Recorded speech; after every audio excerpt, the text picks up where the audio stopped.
Okay guys, so let's start off with a question on depreciation. So what I'll do in this question is I'll just teach you guys how to calculate depreciation under different methods and using different depreciation policies. Alright, so we're going to draw the depreciation accounts in the next video. In this video, I'm just going to focus on the calculations. Alright, so if you guys take a look at this question, you can see Ken Reed started business on 1st Jan 2004 and the following information is available. So they're saying on 1st Jan 2004 he got a machine called machine 1 costing 15,000, so I'm going to name this M1.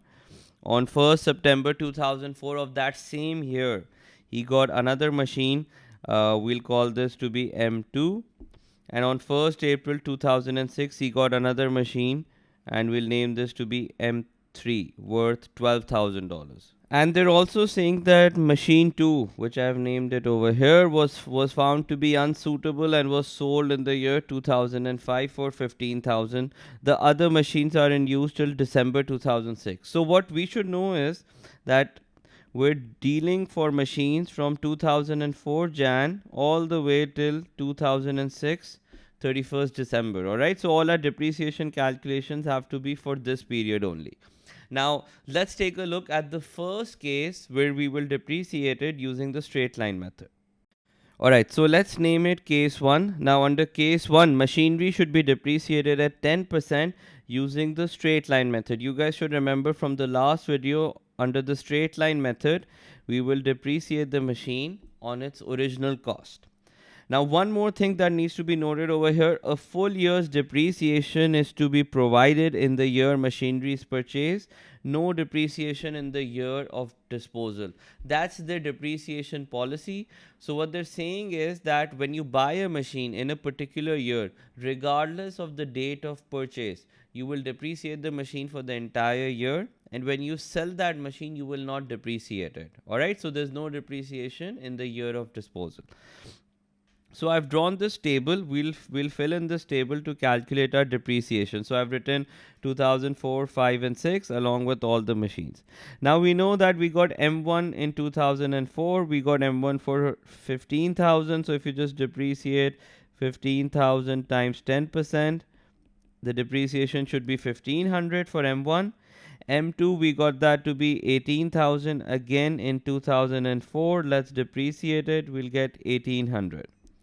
Now M3 was acquired in 2006, so I will not depreciate it in 2004 and 5. It will only be depreciated in 2006.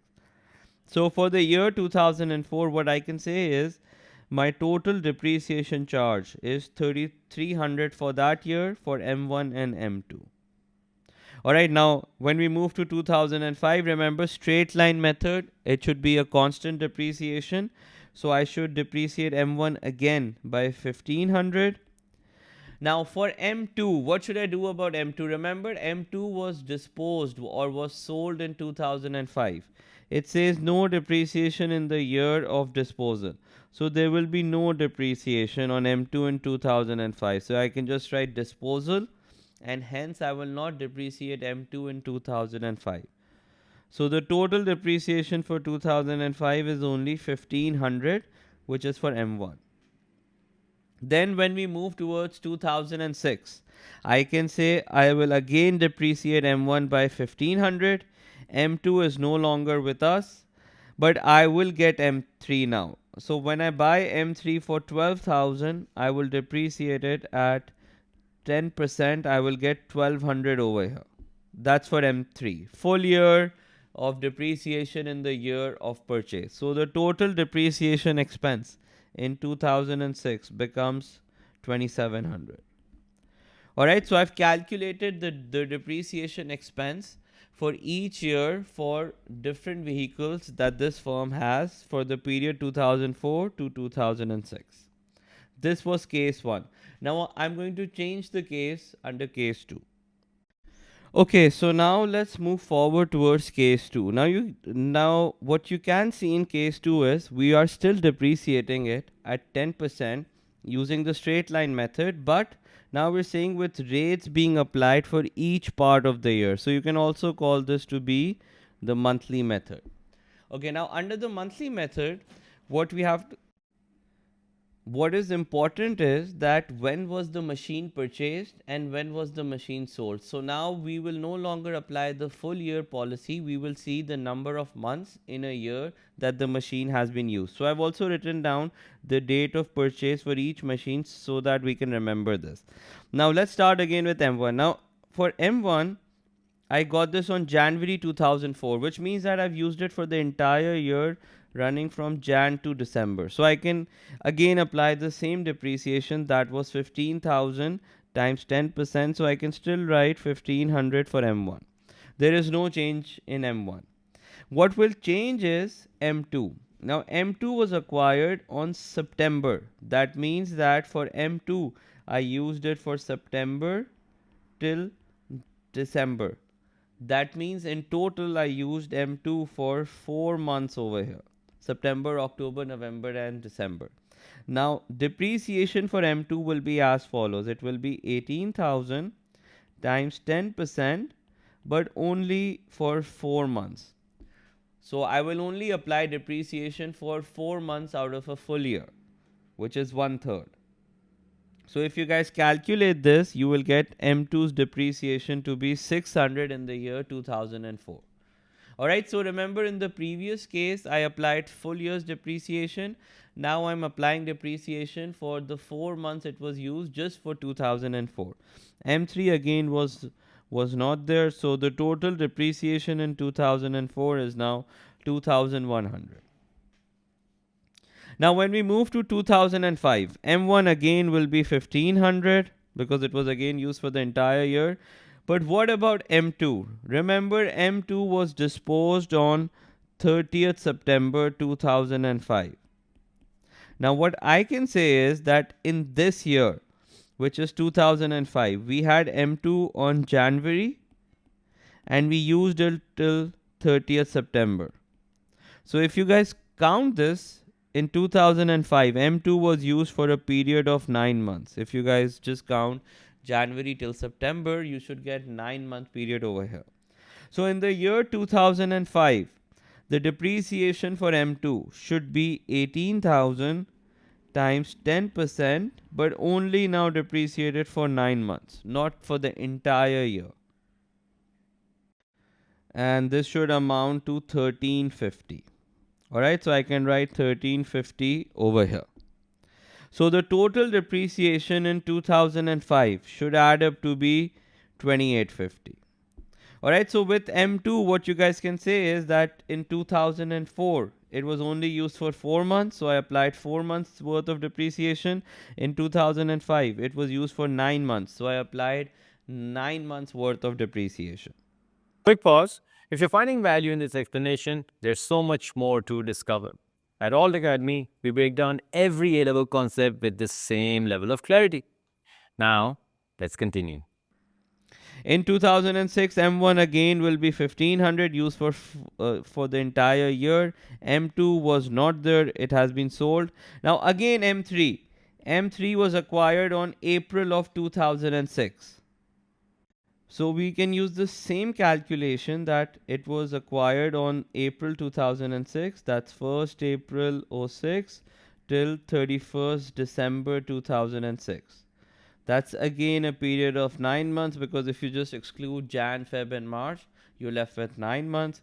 So I got this for 12,000. I'll depreciate it at 10% into 9 upon 12. So M3 depreciation should be 900 over here. Remember, in the previous case, we applied it for the entire year. So the total depreciation expense for 2006 adds up to be 2,400. Alright, so that's our depreciation expense if we use the rate being applied for each part of the year or the monthly method. This differs from case 1, where we were applying depreciation as full year or no depreciation in the year of disposal. Alright, so if you guys are now clear about the straight line method, we can now move towards using the reducing balance method. Alright, now again over here in case 3, what you guys can see is they're saying machinery is to be depreciated at the rate of 10% per annum using the reducing balance method. Remember, under the reducing balance method, you will depreciate your assets on the net book value, which is cost minus accumulated depreciation. Again, a full year's depreciation is to be provided in the year a machine is purchased. No depreciation is to be provided in the year of disposal or sale. All right, so now let's start again. Now in the first year, I don't have to look at the dates. Dates are not relevant. If I've purchased an asset, I'm going to depreciate it for the entire year. So M1, remember, and M2 were purchased in 2004. We know that depreciations, I can still write that down. 1500 for M1, 1800 for M2, M3 was not there. Total depreciation expense should still be 3300. So in the first year, your depreciation should be the same if you even if you use the reducing balance method. What will change is your year 2. Now in year 2 for M1, what I should do is the following. I should say I got M1 for 15,000, that's the cost. I have depreciated M1 by 1500, that's the accumulated depreciation. So its net book value will be 13,500. Now I will depreciate this by 10%. I should get this to be 1350. So the depreciation for M1 should be 1350 in the year 2005. Alright, that's the reducing balance method. Cost minus accumulated depreciation. Now, you guys should figure this out. For M2, do I need to depreciate it? The answer is no. Why is that? Because again, it's saying no depreciation in the year of disposal. M2 has been sold, so I can write disposal over here. There is no depreciation on M2. So the total expense in 2005 will be 1350, which is only for M1. All right, finally, 2006. We come back to 2006 now. So with M1 in 2006, you will have to calculate your depreciation again. This time you will say cost is 15,000. That stays the same. Your accumulated depreciation has changed. Your accumulated depreciation means total depreciation. So that's 1500 and 1350. So if I add that up, that is 2850. That's my total depreciation up till now. So I will get my net book value to be 12150. You depreciate that at 10%, you will get 1215. So the 2006 depreciation for M1 will be 1215. M2 is no longer there. M3 again will be depreciated for the entire year. So I can write 1200 as a whole. So the 2006 depreciation turns out to be 2415. That's reducing balance method using the full year policy. Alright, so now the one last thing that I will do is I will do reducing balance method in case 4 but using the monthly basis just to compare this with how reducing balance should look in the monthly scenario. So under case 4 where we will depreciate again using 10% reducing balance method but now on monthly basis. Okay, so for M1, I don't have to worry about anything because remember M1 was purchased on 1st Jan, so it will apply for the entire year and we've already calculated the depreciation for M1 using the reducing balance method 1500, 1350 and 1215. I've written that down. What will change is workings for M2 and M3. Okay, now for M2. So remember M2 was acquired on September 2004. So what you should do is we did this 18,000 times 10% times 4 upon 12. It was depreciated for 4 months. We got 600 for M2. So 2004 depreciation is 2100. Now what's interesting is M2 in 2005. In 2005 you sold M2 on 30th September and we counted that to be a total period of 9 months. So for M2 in 2005, you should do the following 18,000 minus 600. That's the accumulated depreciation up till now. So you will get a net book value of 17,400. So you will do 17,400 times 10% into 9 upon 12 because in the year 2005 M2 was used for 9 months. So first find the net book value depreciated at 10% multiplied by the number of months. and you should get this to be 1305. All right, so first find the net book value, which is cost minus accumulated depreciation, and multiplied by the number of months. I will get this to be 1305. Let me write that down. M3 is 0, so if you guys add this up, you will get 2655 to be the depreciation for 2005.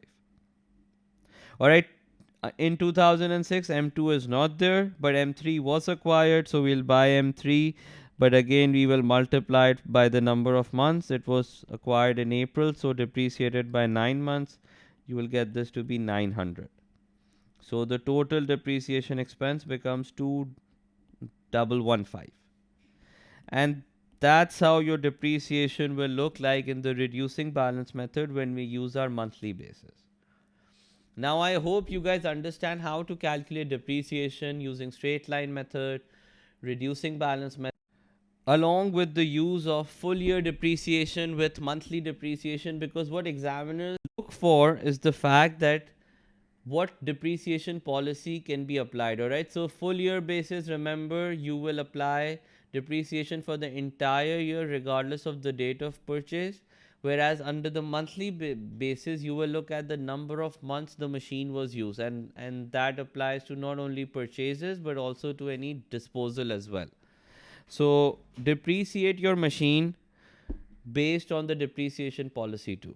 All right, so now in the next video I'm going to cover different accounts as well, where we learn how to depreciate it, drawing different accounts such as cost account, provision for depreciation account, and that will help you guys understand this further.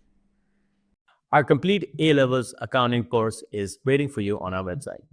In addition to accounting, you can also find business, economics, maths, and 4 other full A level offerings.